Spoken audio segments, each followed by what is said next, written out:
Le 7 mai 1945 à 2h41, le premier acte de la capitulation allemande est signé à Reims, à moins de 100 km d'ici. Voici 75 ans, les forces internationales mettaient fin à la plus terrible épidémie totalitaire qu'ait connue le XXe siècle, le nazisme. Né en Allemagne en 1933, d'un nationalisme exacerbé, ce virus s'est étendu à l'Europe et fera au total plus de 60 millions de victimes. Dans un contexte économique et politique troublé, cette dictature sanguinaire trouve ses gènes dans la défaite de 1918 et les reproches faits à la classe politique allemande d'avoir signé l'humiliant traité de Versailles. Des millions de nationalistes antisémites adhèrent à ce qui va devenir un puissant parti politique, ouvertement antidémocratique, obsessionnellement basé sur la pureté de la race et la conquête d'un espace vital au détriment, je cite, des races inférieures.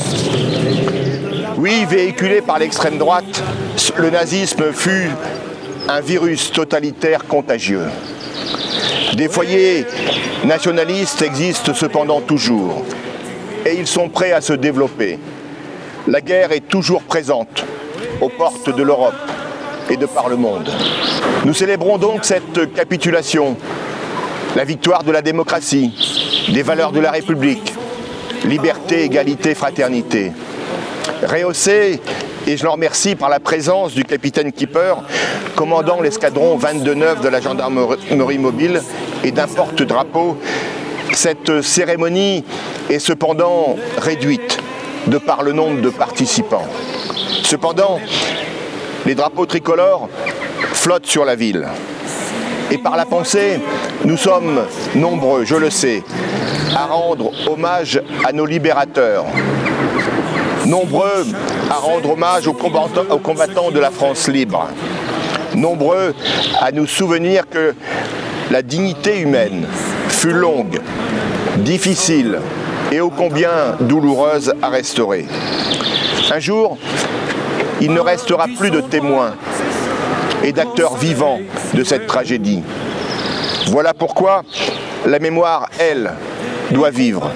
Voilà pourquoi nous sommes aujourd'hui en votre nom, présents ici, devant le monument dédié à la paix.